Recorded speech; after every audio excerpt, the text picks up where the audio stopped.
प्रिय विद्यार्थियों, संस्कृत प्रेम गंगा में आप सभी का स्वागत है। मैं हूं प्रेमलता और आज आप सभी सीखेंगे और समझेंगे पंचमा पाठ संस्कृतस्य महिमा का प्रश्न उत्तर। प्रश्न उत्तर के क्रम में आप सभी पहला प्रश्न देखेंगे। एक पदेन उत्तरम वदत, यानी एक पद में उत्तर बोलिए। ये आपका मौखिक प्रश्न का पहला प्रश्न है।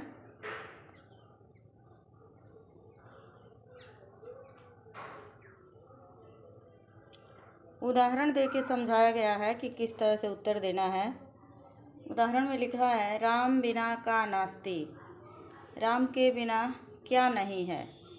उत्तर दिया है अयोध्या। यानी यह बताने का प्रयास किया गया है कि प्रश्न का पूरा वाक्य रहेगा और उत्तर एक पद में यानी एक शब्द में देना है।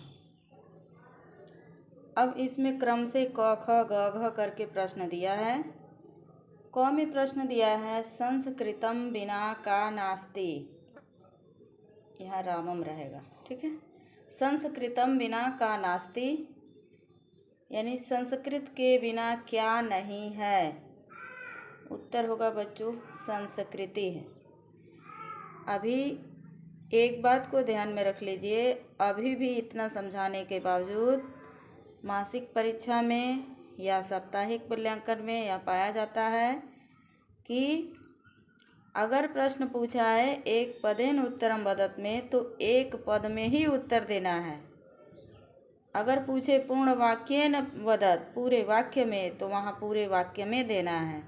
तो पहले आप इस बात को भली भांति समझ लें कि एक पद में ही उत्तर दें। अगर कहे कि पूर्ण वाक्य में उत्तर दीजिए तो पूर्ण वाक्य में दें। क का प्रश्न था कि संस्कृतम बिना का नास्ति, उत्तर हो गया संस्कृति, यानी संस्कृत के बिना संस्कृति नहीं है। प्रश्न संख्या ख है, कस्य अध्ययनम आवश्यकम, किसका अध्ययन आवश्यक है। उत्तर में लिखेंगे संस्कृतस्य।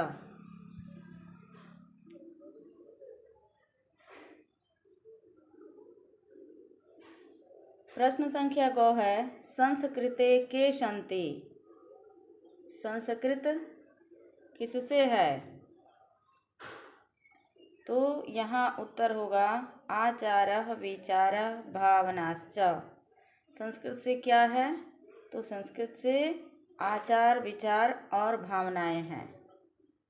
प्रश्न संख्या घ कह रहा है, संस्कृतम प्रति जनाः किम कथयन्ति, संस्कृत के प्रति लोग क्या कहते हैं। उत्तर होगा मृता भाषा। आप जब पाठ को पढ़ रहे थे तो आपने देखा कि एक छात्र द्वारा यह गुरुजी से प्रश्न किया गया कि लोग कहते हैं कि संस्कृत भाषा जो है वो मृत भाषा है, मरी हुई भाषा है। प्रश्न वहीं से बना है।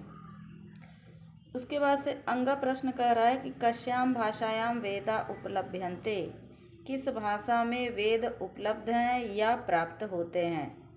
उत्तर होगा संस्कृत भाषायाम। बच्चों, पाठ के आधार पर ही प्रश्न बन रहा है और पाठ का नाम है संस्कृतस्य महिमा।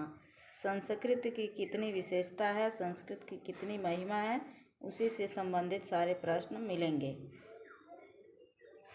संस्कृत में किसका कितना योगदान है वह भी आपको मिलेगा। यहाँ कह रहा है, पाणिनि कस्मिन् शास्त्रे निपुणः, पाणिनि किस शास्त्र में निपुण थे। उत्तर होगा बच्चों व्याकरण शास्त्रे।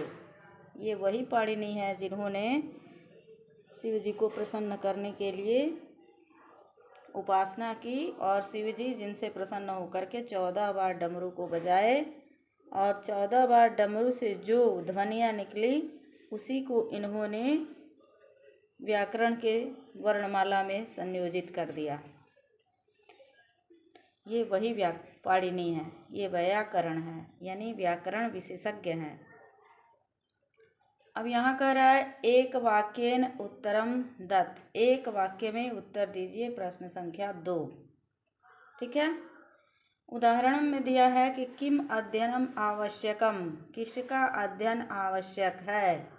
अब उत्तर वहाँ दे कर बताया है कि संस्कृता अध्ययनम आवश्यकम, यानी पूरे वाक्य में प्रश्न है और पूरे वाक्य में उत्तर है।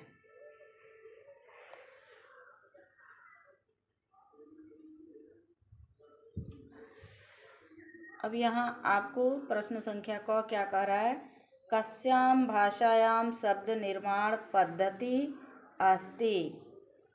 उत्तर लिखेंगे संस्कृत भाषायाम शब्द निर्माण पद्धतिरस्ति। अलग अलग लिखना होगा तो पद्धति लिख करके विसर्ग लगाइएगा और अस्ति अलग से लिखिएगा, ठीक है। ख प्रश्न है, कस्याह भाषायाम व्याकरणम अपूर्वम, किस भाषा का व्याकरण अपूर्व है। उत्तर होगा संस्कृत भाषायाम व्याकरणम अपूर्वम। प्रश्न संख्या ग कह रहा है, संगीत रत्नाकर कस्मिन् शास्त्रे ग्रंथ, संगीत रत्नाकर किस शास्त्र का ग्रंथ है, किस शास्त्र में ग्रंथ है। तो यह उत्तर होगा संगीत रत्नाकर संगीत शास्त्रे ग्रंथ आसीत्, यानी संस्कृत में लिखा गया है लेकिन यह संगीत शास्त्र ग्रंथ है, ठीक है। अब बढ़ते हैं प्रश्न संख्या घ की तरफ। प्रश्न संख्या घ क्या कह रहा है, धातवः कतिधा सन्ति, धातु कितने होते हैं, कितने हैं। तो यहाँ दिया है धातवः द्विसहस्त्र, सहस्त्राधिका सन्ति, द्वि से दो, सहस्त्र से हजार, अधिकाह से होगा अधिक, 2000 से अधिक धातुएं यानी क्रियाएं होती हैं, किसमें, संस्कृत में। प्रश्न संख्या ग का कह रहा है कि आर्यभट्ट कस्य शास्त्रस्य ग्रंथकारः, आर्यभट्ट किस शास्त्र के ग्रंथकार हैं यानी रचनाकार हैं। तो यहाँ लिखा है आर्यभट्ट खगोल शास्त्रस्य ग्रंथकारः, खगोल शास्त्र के ग्रंथकार हैं या रचनाकार हैं। अब आप आएंगे अभ्यास में, अभ्यास के मौखिक प्रश्न। बच्चों मौखिक में तो एक तरफ से प्रश्न पूछा जाता है, दूसरी तरफ से बच्चे उत्तर देते हैं, लेकिन मैंने इसमें प्रश्नों को सजाकर इसलिए दे देती हूँ ताकि मौखिक प्रश्न के उत्तर तो आप सभी दे देते हैं, लेकिन उनके वाक्य को ट्रांसलेट करने में, अनुवाद करने में, हिंदी में बदलने में आप लोग को दिक्कत होती है। तो इसीलिए मैं इसको लिख के समझा करके देने का प्रयास करती हूँ कि उसी बहाने आप सभी आसानी से समझ पाएंगे।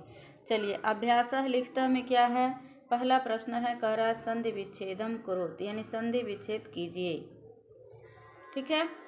पहला शब्द क्या है, वार्तालापः, वार्तालापः,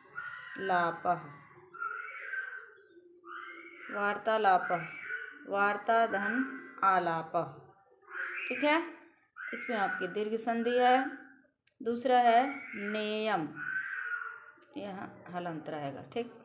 न धन इयम, ये आपका दीर्घ संधि हो गया। एतदर्थम, एतत, एत तो रहेगा यहाँ पे, तो एतत धन अर्थम, ठीक है। ये आपका हो गया व्यंजन संधि। बढ़ते हैं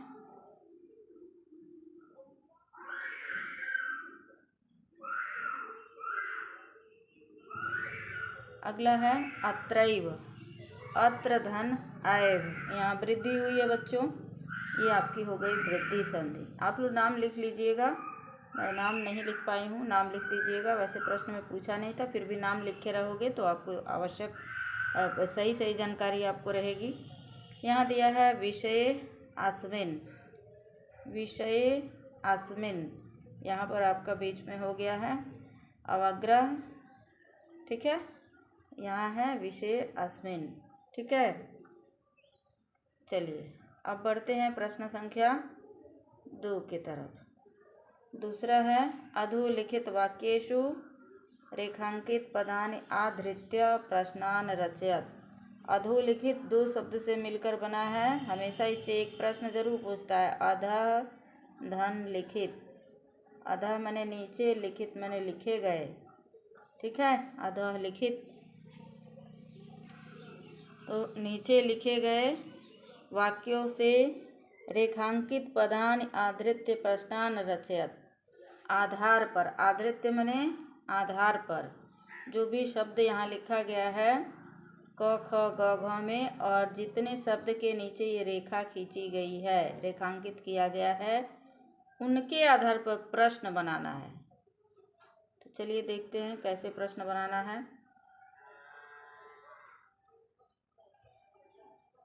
कह रहा है संस्कृतम बिना न संस्कृति, संस्कृत के बिना संस्कृति नहीं है। तो प्रश्न क्या बनाना है, किसके बिना संस्कृति नहीं है। ठीक है, तो यहाँ आप बनाएंगे का बिना न संस्कृति।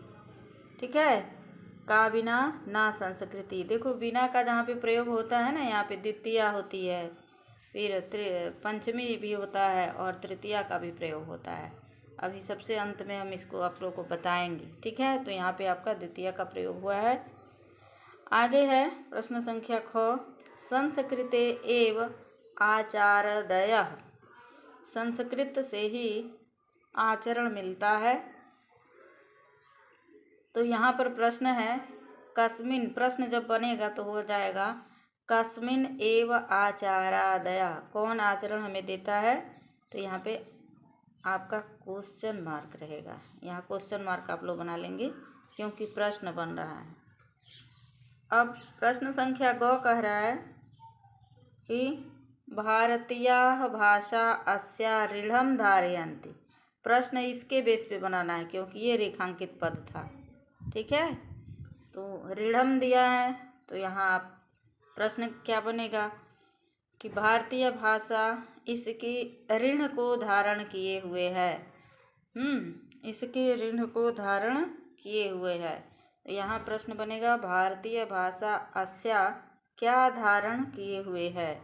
ठीक है, तो यहाँ आप बना देंगे किम।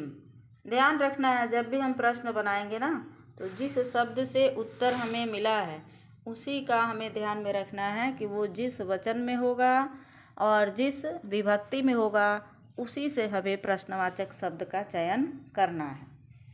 अब यहाँ दिया है 10 उपनिषदः सन्ति, 10 उपनिषदः सन्ति, 10 उपनिषद होते हैं। तो यहाँ हमें प्रश्न बनाना है कि 10 दिया है तो कर इसी के आधार पर प्रश्न बनाइए। तो कितने उपनिषद हैं, तो यहाँ लिखा गया कति उपनिषदः सन्ति। उसी तरह से अंगा प्रश्न है पाणिनि व्याकरणः अस्ति, पाणिनि व्याकरण के विशेषज्ञ हैं। तो हमें यहाँ क्या प्रश्न बनाएंगे, व्याकरण से पूछा है तो हम यहाँ प्रश्न बनाएंगे पाणिनि कः अस्ति, यहाँ क्वेश्चन मार्क रहेगा। ठीक है, अब है प्रश्न संख्या 3। बच्चों देखते हैं प्रश्न संख्या 3 में क्या कह रहा है। कह रहा है अधोलिखितेषु वाक्येषु कोष्ठात् समुचितं पदमादाय पदम धन आदाय रिक्तस्थानानि पूरयत, यानी नीचे लिखे गए वाक्यों में कोष्टक से, कोष्टकात पंचमी विभक्ति है, वाक्येषु में सप्तमी विभक्ति है, अधोलिखितेषु में भी सप्तमी विभक्ति है। कह रहा अधोलिखितेषु वाक्येषु कोष्टकात, यानी नीचे लिखे गए वाक्यों में से वाक्य में कोष्टात, कोष्टात से समुचितम जो उचित हो। ठीक है, पदम दाय पदम दे करके, यानी शब्द दे करके रिक्त स्थानानि पूरयत, खाली स्थान को पूरा कीजिए, भरिए। तो यहाँ बहुत सारे और भी सारे ऑप्शन थे, मैंने नहीं लिखा है, आपको लिखना है संस्कृतम बिना न संस्कृति। आप क्या भरेंगे, संस्कृति। प्रश्न संख्या ख दिया है भाषाणाम जननी, तो भाषाओं की जननी किसे कहा गया है बच्चों, आप भरेंगे संस्कृतम। हमने यहाँ रेखांकित कर दिया है, इसी को आप यहाँ अपने नोटबुक में भरेंगे। ठीक है, ग दिया है इयम भाषायाम, क्या भरेंगे, अजरा अमरा। हाँ, यह भाषा अजर और अमर है। प्रश्न संख्या घ है क्रियार्थम लकाराः सन्ति, यानी इसमें क्या भरेंगे, बढ़ते हैं देखते हैं क्या भरना है। यानी क्रिया के अर्थ में 10 लकार हैं। ठीक है, 10 लकार हैं। अंगा प्रश्न है व्याकरण शास्त्रस्य लेखकः कौन है? पाणिनि है। पाणिनि आप यहाँ पे भरेंगे। अब है प्रश्न संख्या 4। प्रश्न संख्या 4 कह रहा है संस्कृत भाषायाम अनुवादम कुरुत। संस्कृत भाषा में अनुवाद कीजिए। संस्कृत भाषा में अनुवाद कीजिए। अनुवाद में क्या करना है? कह रहा है विनय के बिना विद्या व्यर्थ है। किसके बिना? विनय के बिना। तो यहाँ बिना के अर्थ में 3 विभक्तियों का प्रयोग होता है। इसका एक सूत्र है, इसमें 3 विभक्तियों का प्रयोग होता है। आप तीनों प्रकार से इसको बना सकते हैं। विनयम विद्या व्यर्थ अस्ति। एक वाक्य ऐसे बना सकते हैं।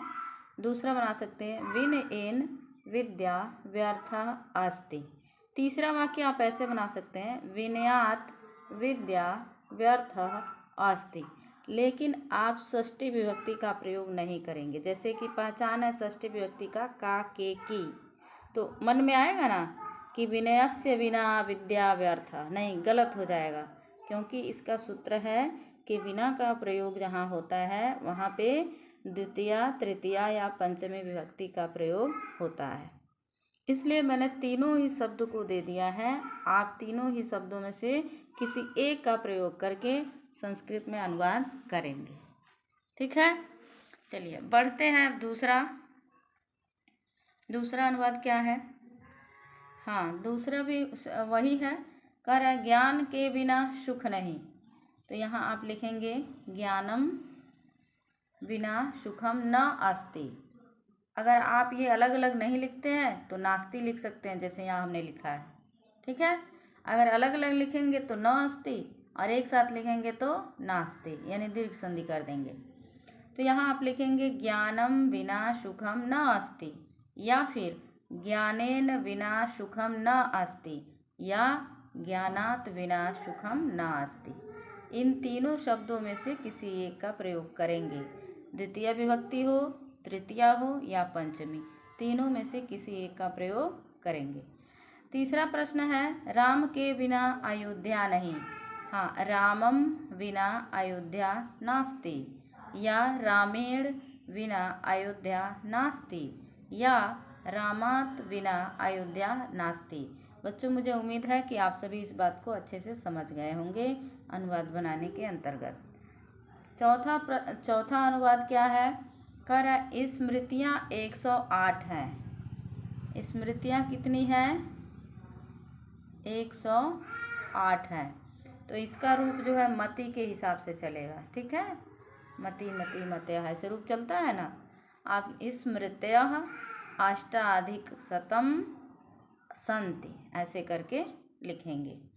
यानी शतम मने 100, अष्ट मने अधिक, अष्ट मने 8, ठीक है, और अधिक मने अधिक, यानी 100 से 8 अधिक, तो हो गया संख्या कितनी? 108। पांचवा प्रश्न है यहाँ पर कि पुराण 18 है। तो आप लिखेंगे पुराणान, क्योंकि यह बहुवचन में हो गया जब 18 है। तो पुराणान अष्टादश शांति।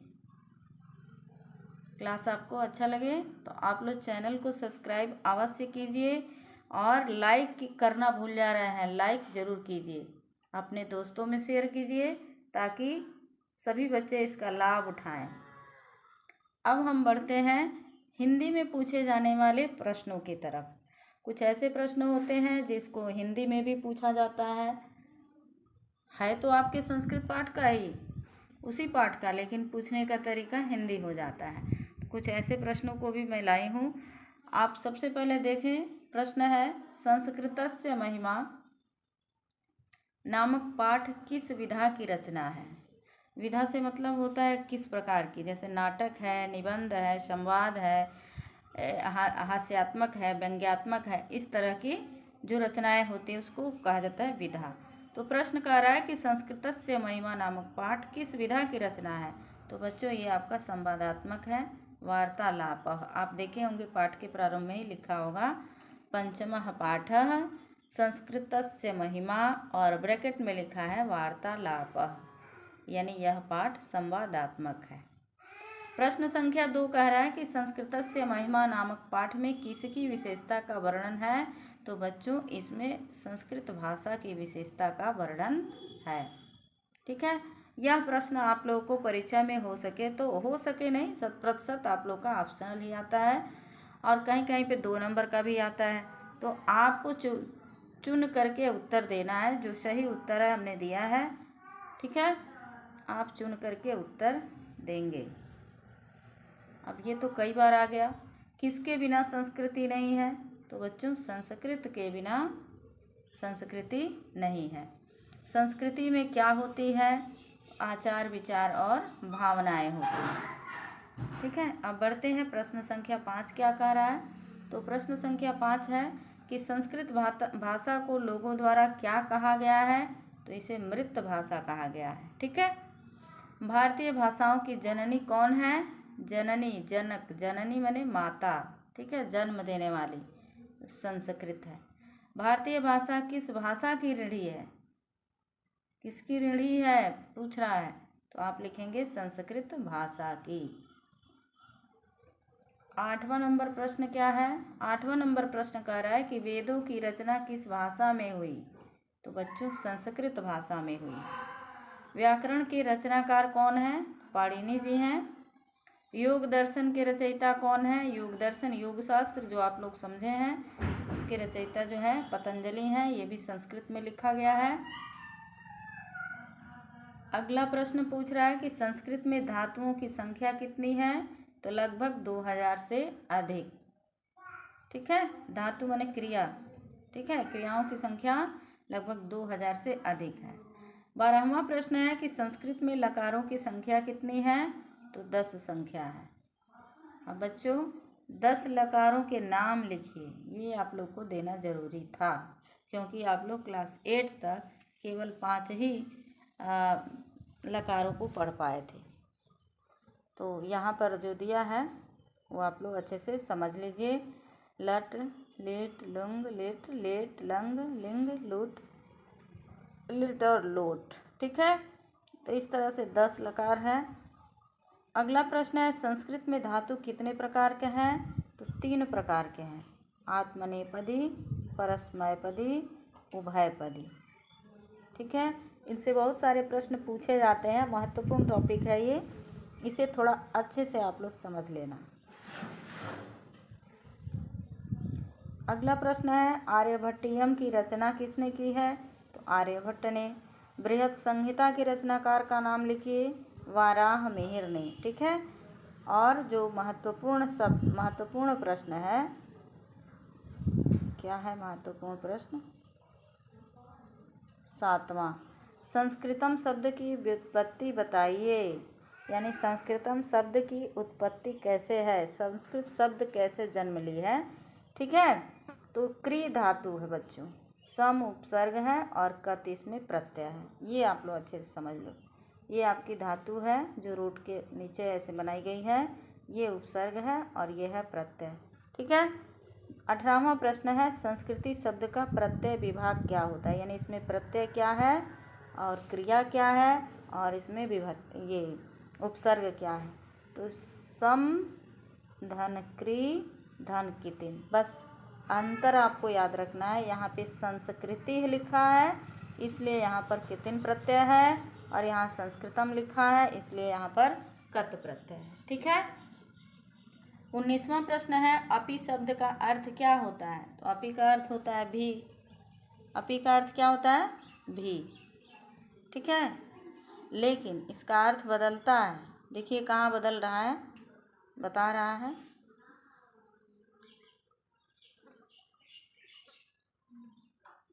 कह रहा वाक्य के प्रारंभ में यदि अपि शब्द का प्रयोग होता है तो उसका अर्थ क्या होता है, वहाँ अर्थ चेंज हो जाता है, उसका अर्थ हो जाता है क्या।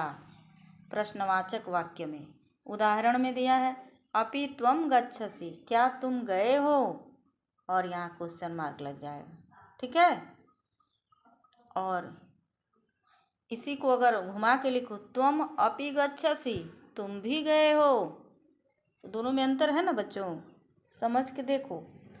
अपि त्वम गच्छसि, क्या तुम गए हो, और इसी को अगर लिख दिया जाए त्वम अपि गच्छसि, तो हो जाएगा तुम भी गए हो। ठीक है, तुम भी गए हो।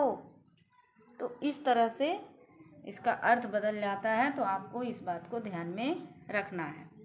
21वां प्रश्न है, पृथक, अलग, नाना और बिना के योग में किस किस विभक्ति का प्रयोग होता है। आप लोग जो भी अभी पढ़े, राम के बिना अयोध्या नहीं है, संस्कृत के बिना संस्कृति नहीं है, आप लोगों ने पढ़ा ना। विद्या के बिना विनय नहीं, विनय के बिना विद्या नहीं है, आप लोगों ने पढ़ा। इसमें सब में बिना का नियम लगा था। तो यहाँ पे दिया है पृथक माने अलग, अलग दोनों का अर्थ एक है। पृथक, अलग, नाना और बिना के योग में किस किस विभक्ति का प्रयोग होता है, तो बच्चों द्वितीया का होता है, तृतीया और पंचमी, तीनों में से किसी एक का प्रयोग किया जाता है। इसी के आधार पे अनुवाद बनाया जाता है, या अनुवाद से अर्थ को निकाल के भाषा में संजोया जाता है। उदाहरण में दिया है, संस्कृत के बिना संस्कृति नहीं है, तो संस्कृतम बिना संस्कृति नास्ति, या संस्कृतेन बिना संस्कृति नास्ति, या संस्कृतात बिना संस्कृति नास्ति। ये आप लोग अपने पुस्तक में सबसे अंतिम पेज पर देख सकते हो। ठीक है, पेज पर आपका पृष्ठ संख्या 32 के ग में आप सभी देख सकते हो, वहाँ दिया हुआ है। 22वां प्रश्न बनाया हमने, संस्कृत में ख्याति प्राप्त विद्वानों की नाम बताइए। ये भी आपका जो है पेज नंबर कितना पर है, देखते हैं कितना पर है पेज नंबर। आपके पुस्तक में दिया हुआ है पेज नंबर 32 है, और प्रश्न संख्या घ है। मैंने यहाँ लिखा हुआ है, बच्चों आप लोग किताब से मैच कीजिएगा। ठीक है, किताब पढ़ना बहुत ज़रूरी होता है, किताब से मिलान कीजिएगा। देखिए, संस्कृत से संबंधित विद्वानों के नाम। ठीक है, तो यहाँ दिया है रेखा गणित के ज्ञाता तो बौधायन, बीज गणित के ज्ञाता आर्यभट्ट, शल्य चिकित्सा से संबंधित जो विद्वान है सुश्रुत, पशु चिकित्सा से जो है वो है शालिहोत्र, और भौतिक विज्ञान से जो है वो है कणाद। ठीक है, रसायन विज्ञान से जो प्रसिद्ध है वो है पतंजलि, और जो भाषा विज्ञान से वो है यास्क, पाणिनि और पतंजलि। विधि शास्त्र से जो संबंधित है उनका नाम मनु, विधि विज्ञान से जो संबंधित है उनका नाम है याज्ञवल्क्य या नारद, और काम शास्त्र से संबंधित जो विद्वान है उनका नाम है वात्स्यायन। ये सभी संस्कृत के प्रतिष्ठित, ठीक है, ख्याति प्राप्त प्रसिद्ध विद्वान हैं। तो इस प्रकार से इस पर तो कई सारे प्रश्न बन सकते हैं। ये 10 प्रश्न है ना, इससे बहुत सारे प्रश्न बना सकते हैं। तो ये तो सबसे महत्वपूर्ण है। प्रश्न संख्या अंतिम में हमने जो 22 दिया है, इसे आप सभी अच्छे से समझते हुए याद रखिएगा। ठीक है, इससे बहुत सारे बहुविकल्पीय प्रश्न बन सकते हैं। बहुविकल्पीय प्रश्न मैं नहीं बनाती हूँ, थोड़ा समय का अभाव रहता है, विद्यालय से आना फिर इसको बनाना लिखना, और आप सभी वैसे भी अब बड़े बच्चे हैं, एक बार प्रश्न का सही उत्तर जान जाएंगे तो बहुविकल्पीय में प्रश्न चाहे जैसे भी घुमा के पूछे, आपको सही उत्तर देना आना चाहिए, और आप देते भी हैं, आप दे भी सकते हैं। ठीक है, तो और अधिक क्या बताएं इस पाठ से संबंधित प्रश्न सारे सॉल्व हो गए हैं। एक ही है,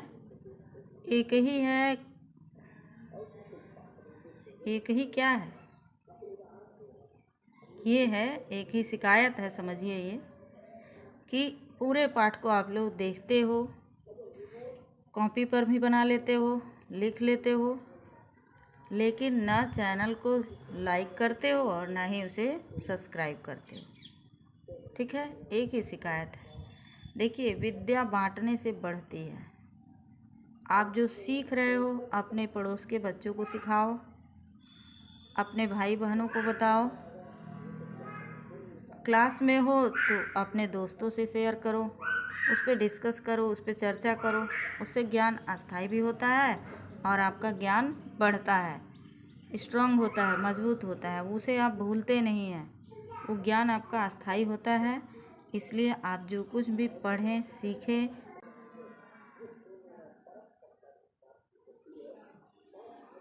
जो कुछ भी सीखें इससे अपने दोस्तों में शेयर करें और आपस में बातचीत करें कि किस प्रश्न का क्या उत्तर होता है और कैसे होता है। तर्क दे के समझिए तो आपका ज्ञान अस्थायी होगा। और मैं तो प्रयास करती हूँ कि वीडियो बहुत अधिक लंबा ना हो, बड़ा ना हो, लेकिन फिर भी थोड़ा सा बड़ा हो ही जाता है। चलिए अब और अधिक बातें ना करते हुए पाठ को यहीं पे समाप्त करते हैं, क्लास को यहीं पे बंद करते हैं, रखते हैं अब। ठीक है, मिलते हैं नेक्स्ट वीडियो में, तब तक के लिए धन्यवाद।